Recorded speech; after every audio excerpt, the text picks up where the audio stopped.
कहीं ना कहीं मुझे लगता है कि यहाँ की लीडरशिप जो है उनके या तो उनके मंजूर नज़र सबलेट उनके जेर अंडर काम कर रहे हैं, जिसकी वजह से वो लीडर भी हमारे उस नेशनल हाईवे अथॉरिटी को नहीं पूछ रहे हैं। छात्र जो हैं इसी रोड से गुजरते हैं, क्या उनको नज़र नहीं आ रहा है? वो नेशनल हाईवे अथॉरिटी को जवाबदेह बनाने के बजाय उनको शील्ड कर दें। आपने देखा देवान शादू साहब जो यहाँ पर डीसी साहब थे, उनके जाने के बाद हमने यहाँ पर जितने भी डीसी साहब आए, हमने उनको नहीं देखा कि वो किश्तवाड़ सिटी का दौरा करते हुए वो यहाँ के डेवलपमेंटल कामों को जायज़ा लेने के लिए कहीं निकले। आपने कहा कि यहाँ के एमएलए अब हैं, एमएलएओं से लोगों की तवक्कात बढ़ जाती हैं। बेशक वो उन्होंने लोगों से वोट लिए हैं और लोगों ने उनको चुनकर अपने नुमाइंदे बनाया है। ऐसा नहीं है कि उनकी असर रसाई इस एमएलए बनने से पहले नहीं थी। सेंटर के अंडर एलजी सरकार चलती थी और एलजी के साथ हमारे यहाँ के जो इस वक्त के एलओपी साहब हैं या हमारी एमएलए साहिबा हैं, उनके डायरेक्ट लियाज़ान उस वक्त भी थे और आज भी उनके लियाज़ान उनके साथ हैं। वो अगर चाहते किश्तवाड़ की डेवलपमेंटल कामों को करना तो वो उस वक्त भी उनसे काम ले सकते थे, करवा सकते थे, जबकि सेंटर में भी उनकी हुकूमत थी। ये एजुकेशनल हब माना जाता है। अगर आप कहोगे तो मैं गिन कर आपको बता दूंगा कि 8 से 10 स्कूल इस जगह पे हैं। ये एजुकेशनल हब है। यहाँ पर डिग्री कॉलेज है, यहाँ पर एसडीएम स्कूल है, यहाँ यूनिवर्सिटी कैंपस है, यहाँ मिडिल स्कूल है, यहाँ गर्ल्स हायर सेकेंडरी स्कूल है, यहाँ मेरे बैक साइड में असारिया वैली स्कूल है, यहाँ पर आप देखो हायर सेकेंडरी स्कूल है, यहाँ दूसरी जानिब आप देखो ITI है। उसके अलावा बिज़नेस और ZDO ऑफिस। इन तमाम स्कूलों के मुलाजमीन और बच्चे जब पीक आवर्स में 10 बजे हर एक ने अपने टाइम से 10 बजे ऑफिस पहुँचना है, तो आप मुझे बताओ उसी टाइम नाका लगाकर गाड़ियों को रोकने की वजह से जाम लगा। हमारे किश्तवाड़ की बदकिस्मती है कि हमने ऐसे लोगों को चुना और हमारे ऐसे लीडर हैं कि जो मुर्दों पे भी सियासत कर। गिरी साहब, अपना वक्त देने के लिए बहुत बहुत शुक्रिया। कुछ सवालों के लिए जो है आपको मदऊ किया है। पहला सवाल आपसे रहेगा, कुड़िया पुल से लेकर हस्ती तक जो रात तक सड़क है वो खस्ताहाली का शिकार है, उस पर बात करने के लिए कोई आगे नहीं आ रहा है। अगर आप भी रहें तो एक दूसरे के ऊपर जो है तंज कसने की कोशिश की जा रही है, एक दूसरे पर इल्ज़ाम तराशियाँ होती है, उस पर आप क्या बताएंगे? तो साहब आपका बहुत बहुत शुक्रिया जो आपने कुछ बर्निंग इश्यूज़ के लिए हम जैसे लोगों को याद किया और अपना वक्त निकाला आए। जिस नेशनल हाईवे की आप बात कर रहे हो, नेशनल हाईवे 244 के नाम से जाना जाता है। आप हस्ती से लेकर कोड़िया पुल तक की बात कर रहे हो। मैं इतना पीछे आपको नहीं ले जाऊंगा। मैं आपको सिर्फ अपने हार्ट ऑफ द सिटी जिसको कहते हैं किश्तवाड़ की बात करूंगा। शालीमार जहाँ पर हमारा एंट्री पॉइंट है, जहाँ पर वेलकम का बहुत बड़ा बोर्ड लगा हुआ है, गेट बना हुआ है, आप वहाँ से लेकर सिर्फ गिरिनगर पुल तक इस रोड की हालत देखो कि कितने कितने बड़े खड्डे बने हुए हैं। गाड़ी वाले उन खड्डों को बचाने की गर्ज से जो जिग बने हुए हैं, अपनी गाड़ी का रुख दूसरी सेफ साइड से करने के लिए गाड़ी का स्पेयर पार्ट टूटने के बजाय वो सेफ साइड ढूंढने के लिए वो जब जिग क्रॉस करते हैं, कट करके दूसरी साइड से निकलना चाहते हैं, तो दूसरी साइड से कहीं ना कहीं जो तेज़ रफ्तार गाड़ी होती है जज नहीं कर सकते हैं कि ये किस तरफ मुड़ेगी। तो इस तरह से आप देखो आए रोज़ हमारे सड़क हादसा होते रहते हैं। आप मालीपेट से लेकर गिरिनगर तक देखो, हाल ही में कितने एक्सीडेंट हुए। आए रोज़ आप सुनते हो कि एक्सीडेंट हुआ। हाल ही में 2 दिन पहले आपने देखा मलिक मार्केट में शाम के टाइम एक्सीडेंट हुआ। अगर उस जगह आप सपाट पे देखोगे, आप विजुअल वहाँ का देखोगे, उस जगह पर कितना खड्डा था। और मैं समझता हूँ कि इन खड्डों को बचाने की गर्ज से ये हादसा ज़्यादा पेश आते हैं और इन पे हमारी एडमिनिस्ट्रेशन इसी रोड से गुज़रती है। आप कोड़िया पुल तक की बात करते हो, हमारे एसडीएम छात्र जो हैं इसी रोड से गुज़रते हैं। क्या उनको नज़र नहीं आ रहा है? वो नेशनल हाईवे अथॉरिटी को जवाबदेह बनाने के बजाय उनको शील्ड कर दें। कहीं ना कहीं मुझे लगता है कि यहाँ की लीडरशिप जो है उनके या तो उनके मंजूर नज़र सबलेट उनके जेर अंडर काम कर रहे हैं, जिसकी वजह से वो लीडर भी हमारे उस नेशनल हाईवे अथॉरिटी को नहीं पूछ रहे हैं कि आखिर आप सिटी में इन खड्डों को क्यों नहीं भर रहे हो। आप फुटपाथ देख लीजिए, स्कूल के बच्चे कितने ही हम जिनको देखते हैं यहाँ पर मार्केट में कितने गिर जाते हैं। बूढ़े बुज़ुर्ग हमारे जो रोड पे नहीं साइड पे चलना चाहते हैं, कितनी फुटपाथ पे टाइलें टूटी हुई हैं। हर 10 फुट के बाद टाइल टूटी मिलेगी आपको, सरिया बाहर नज़र आएगा, तो वो उसमें गिर जाते हैं। कई बच्चों के पाँव के से जूते निकल कर उनमें गिर जाते हैं। तो इसकी तरफ एडमिनिस्ट्रेशन को तवज्जो देनी चाहिए थी। आपने देखा देवान शादू साहब जो यहाँ पर डीसी साहब थे, उनके जाने के बाद हमने यहाँ पर जितने भी डीसी साहब आए, हमने उनको नहीं देखा कि वो किश्तवाड़ सिटी का दौरा करते हुए वो यहाँ के डेवलपमेंटल कामों को जायज़ा लेने के लिए कहीं निकलते कि भाई फलानी जगह कोई काम चल रहा है हम उसको देखें। हॉस्टल में हमने कभी डीसी साहब को नहीं देखा कि हॉस्टल की सुध लें वो कि हॉस्टल में कैसा काम निज़ाम चल रहा है, कोई मशीन फंक्शनल है या नहीं है, कोई मुश्किलात मत है लोगों को। हमने एडमिनिस्ट्रेशन को कभी भी अपने कमरों से बाहर नहीं देखा, ना ही हमारे लीडर उनको ये जानकारी देते हैं कि हमारा फ़लानी काम रुका हुआ है, आप इसमें ज़रा कुछ करें। सिर्फ यहाँ पर एक दूसरे पे कीचड़ उछाला जाता है, इल्ज़ाम तराशियाँ मैंने देखी लीडरों को करते हुए, और कुछ नहीं। गिरी साहब, एक और सवाल आपसे रहेगा। जहां आपने कहा कि इल्ज़ाम तराशियाँ होती हैं और काम कोई करने के लिए राज़ी नहीं है, पहले देखा जाए इलेक्शन से पहले ना तो कोई एमएलए था, ना तो कोई मिनिस्टर था, ना तो कोई हुकूमत थी। जम्मू कश्मीर जो मरकज़ के ज़ेर इंतज़ाम चलता था, और लोग आज ये कहते हैं कि आज हमारे पास एमएलए भी हैं, आज हमारे पास हुकूमत भी है, गवर्नर इंतज़ामिया भी यहाँ कम मरकज़ के ज़ेर इंतज़ाम भी इस वक्त जम्मू कश्मीर की हुकूमत चल रही है। लोग ये बता रहे हैं कि उन पर जो है कोई सवाल, उन लोगों पर कोई सवाल या निशान नहीं खड़ा करता है। वो लोग जो है सरकार तक ये बातें नहीं पहुंचाते हैं जो किश्तवाड़ में डेवलपमेंट होनी, यानी खासतौर पर उन्होंने लोकल एमएलए को जो है वो इस पर सवाल या निशान खड़ा किया है। तो इस पर आप क्या बताएंगे?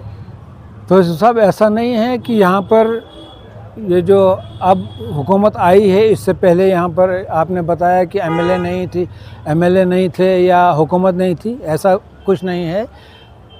इससे पहले यहाँ पर जम्मू कश्मीर को हमारे एलजी साहब खुद देख रहे थे, जो कि डायरेक्ट सेंटर के ज़ेर निगरान थे, और सेंटर एक बहुत बड़ी हुक्मरान जमात चला रही थी जिसके अंडर एलजी हमारे काम कर रहे थे। फिर आप ये कैसे बता सकते हो कि यहाँ पर हुकूमत नहीं थी? हमारी यूटी लावारिस नहीं थी, इसको एलजी खुद चला रहे थे। और आपने देखा होगा इससे पहले भी यहाँ पर गवर्नर राज हुए हैं, आपने ये रोड देखा होगा, ये रोड जनाब वाली और ये पार्क जो आप देख रहे हो, ये सब कुछ गवर्नर जगमोहन के टाइम में बना हुआ है किश्तवाड़ में। उसके बाद आप मुझे कोई भी एलजी हो या चीफ मिनिस्टर हो या और कोई हो, उसको बताओ मुझे इस रोड के लिए उन्होंने कुछ किया या सिटी के लिए कोई डेवलपमेंटल काम किया, नहीं किया। आप देखो एमएलए पर जो है सवाल निशान किया जाए, बेशक लोकल एमएलए जो इस वक्त की हुक्मरान जमात है, जो अवामी चुनी हुई जमात है, मगर मैं उनको कहता हूं कि वो डबल इंजन सरकार है। डबल इंजन किस लिए? लोकल एमएलए तो मरकज़ में भी बैठे, उनकी हुकूमत मरकज़ में भी है, आप यहाँ भी वो मैं आपको वही बताने जा रहा हूँ कि आप देखो कि जो भी आर्डर गवर्नमेंट निकालती है, चाहे आप डीसी साहब की ट्रांसफरें ले लो, चाहे आप एसडीएमओ की ट्रांसफरें ले लो, या किसी भी डिपार्टमेंट के गजटेड ऑफिसर की ट्रांसफ़र ले लो या नॉन गजटेड ऑफिसर की ट्रांसफ़र ले लो, जो भी हुक्मनामा ट्रांसफ़रों का निकलता है उसको नीचे आपको बाकायदा आर्डर पे लिखा होता है ordered bye lieutenant governor UT, न कि चीफ मिनिस्टर या चीफ सेक्रेटरी लिखा होता है, लेफ्टिनेंट गवर्नर लिखा होता है। इसका मतलब सीधे सीधे है कि ये इंतज़ामिया इस वक्त हुकूमत के होते हुए भी एलजी सरकार चला रही है। डेवलपमेंटल काम उनकी ज़ेर निगरानी में उन एडमिनिस्ट्रेशन के ऑफिसरों को देखना है जिनकी ट्रांसफ़रें वो करते हैं, न कि चीफ मिनिस्टर करता है। अगर चीफ मिनिस्टर उनकी ट्रांसफ़रें करता है तो वो चीफ मिनिस्टर के पास जवाबदेह बन सकते थे, मगर जब चीफ मिनिस्टर उनकी ट्रांसफ़र तक नहीं कर सकता है तो उन पे हम इल्ज़ाम तराशी करेंगे क्यों? किस जवाब? आपने कहा कि यहाँ के एमएलए अब हैं, एमएलएओं से लोगों की तवक्कात बढ़ जाती हैं। बेशक वो उन्होंने लोगों से वोट लिए हैं और लोगों ने उनको चुनकर अपने नुमाइंदे बनाया है। ऐसा नहीं है कि उनकी असर रसाई इस एमएलए बनने से पहले नहीं थी। सेंटर के अंडर एलजी सरकार चलती थी और एलजी के साथ हमारे यहाँ के जो इस वक्त के एलओपी साहब हैं या हमारी एमएलए साहिबा हैं, उनके डायरेक्ट लियाज़ान उस वक्त भी थे और आज भी उनके लियाज़ान उनके साथ हैं। वो अगर चाहते किश्तवाड़ की डेवलपमेंटल कामों को करना, तो वो उस वक़्त भी उनसे काम ले सकते थे, करवा सकते थे, जबकि सेंटर में भी उनकी हुकूमत थी, फंड्स की कोई कमी नहीं थी, वो फंड्स ला सकते थे, मगर काम करने के बजाय उन्होंने सिर्फ किसी एक दूसरे पे इल्ज़ाम तराशियाँ करना बेहतर समझा, काम करने के लिए किसी की इंटरेस्ट नहीं रही। गिरी साहब, एक और आखिरी सवाल आपसे रहेगा। जहां आपने देखा होगा कि किश्तवाड़ के अंदर स्कूल के टाइम में सुबह 10 बजे से लेकर 11 या 11:30 बजे तक किश्तवाड़ के ट्रैफिक पुलिस, किश्तवाड़ पुलिस लगातार उन जगहों पर नाके लगाती हैं, खासकर हमारे डाबोला को चौक हो, जिस वक्त स्कूल जाने वाले बच्चों को जाना होता है, किसी को ऑफिस जाना होता है, उस टाइम जो है वो डाबोला चौक पर जो है वो नाका लगाते हैं, चाहे बस स्टैंड के अंदर लगाते हैं या निचले वाले बस स्टैंड के अंदर लगाते हैं। उस टाइम जो है बच्चों को स्कूल पहुंचना होता है, ऑफिसर को अपनी ड्यूटी पे पहुंचना होता है, मुलाजिम को अपनी ड्यूटी पे पहुंचना होता है, मगर उसी टाइम पुलिस के लोग जो हैं वो यहाँ पर ट्रैफिक को बंद करके जो है वो चलान करते हैं, बाकी टाइम पे कहीं नज़र नहीं आते। उस पर आप क्या बताएं, जिसकी वजह से किश्तवाड़ में कुली चौक से लेकर बस स्टैंड तक जाम होता है, उस पर आप क्या बताएँगे? तो साहब, आपने एक बहुत अहम मुद्दे पे बात की। जिस जगह पे आप, जिस मकाम पे इस वक्त हम खड़े हैं, आप अपना कैमरा घुमाकर ज़रा देख सकते हो कि इस एरिया में ये एजुकेशनल हब माना जाता है। अगर आप कहोगे तो मैं गिनकर आपको बता दूंगा कि 8 से 10 स्कूल इस जगह पे हैं। ये एजुकेशनल हब है, यहाँ पर डिग्री कॉलेज है, यहाँ पर एसडीएम स्कूल है, यहाँ यूनिवर्सिटी कैंपस है, यहाँ मिडिल स्कूल है, यहाँ गर्ल्स हायर सेकेंडरी स्कूल है, यहाँ मेरे बैक साइड में असरारिया वैली स्कूल है, यहाँ पर आप देखो हायर सेकेंडरी स्कूल है, यहाँ दूसरी जानिब आप देखो ITI हैं।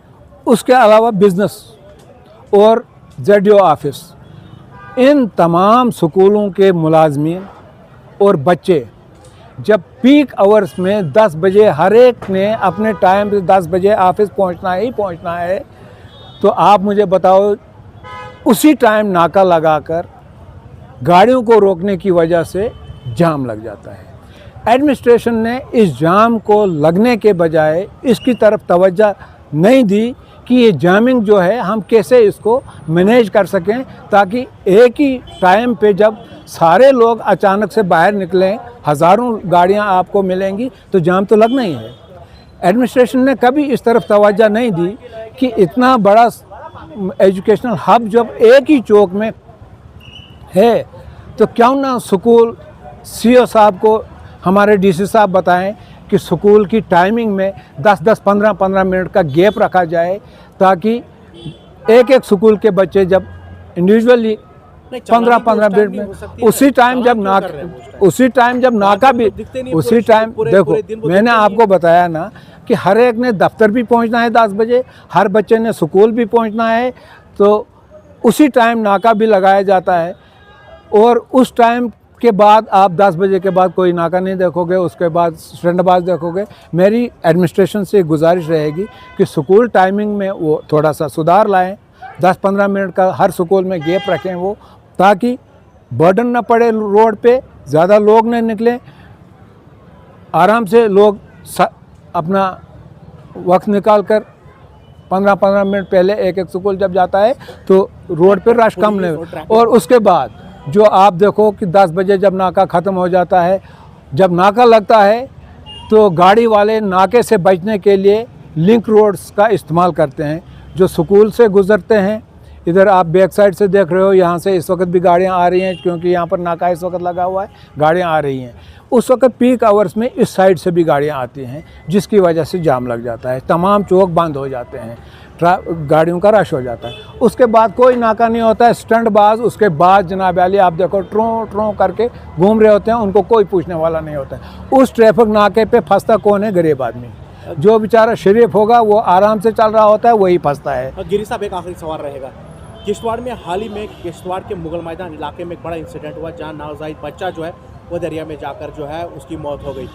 अगर देखा जाए पिछले कई दिनों से लगातार उस पर जो है वो लोग जो है वो सामने निकाल रहे, धरना प्रदर्शन, एक दूसरे के ऊपर जो है इल्ज़ाम तराशियाँ हो रही हैं, उस पर आप क्या बताएंगे? डेवलपमेंट की बात तो कोई नहीं कर रहा है कि आइंदा आने वाले दिन में कैसे बचा जाए, उस पर कोई बात नहीं कर रहा है, मगर इल्ज़ाम तराशियाँ हो रही है, उस पर आप क्या बताएंगे? ये हमारे किश्तवाड़ की बदकिस्मती है कि हमने ऐसे लोगों को चुना और हमारे ऐसे लीडर हैं कि जो मुर्दों पे भी सियासत करते हैं। मुझे अफसोस होता है कि उस नवजायद बच्चे की जान चली गई। मगर यहाँ के लीडरों को जो इस वक्त एक दूसरे पे इल्ज़ाम तराशियाँ कर रहे हैं, क्या उनको पता नहीं है पिछले साल से वो पुल जो है ढह गया था, और उस पिछले साल से लेकर आज तक किसी ने डिपार्टमेंट को ये बताने की कोशिश नहीं की कि वो पुल जल्द से जल्द तामीर किया जाए। एक्शन अगर यहाँ पर बैठता है तो किस लिए एक्शन को यहाँ पर बिठाया गया है? उसने उसकी DPR सबमिट करनी है, उसने उसका प्रोसेसिंग करना है, सब कुछ। हमारे DC साहब यहाँ पर बैठे हुए हैं, वो डिपार्टमेंट को पूछ सकते हैं, डिपार्टमेंट उनके अंडर जवाबदेह हो सकता है कि डेवलपमेंट ये पुल जो अहम पुल है वो क्यों जल्दी तामीर नहीं हो सकता है। वो गवर्नमेंट को लिख सकते हैं, इसके लिए फ़ंड्स वागुजार करवा सकते हैं। हमारे यहाँ के जो लीडर साहिबान हैं, मतलब LOP साहब हैं या मकामी MLA वहाँ के हैं, वो अपने चीफ मिनिस्टर को इन्वॉल्वमेंट करवा सकते हैं, अपने मिनिस्टरों को, रोड मिनिस्टर को बता सकते हैं, उसके लिए फ़ंड्स ला सकते हैं। मगर नहीं, वो डेवलपमेंटल कामों के बजाय एक दूसरे पे कीचड़ उछालना बेहतर समझते हैं, आवाम को दिखाने के लिए कि हम आपकी आवाज़ हैं, मगर डेवलपमेंटल काम करने के लिए वो लोगों की आवाज़ नहीं सुनना चाहते।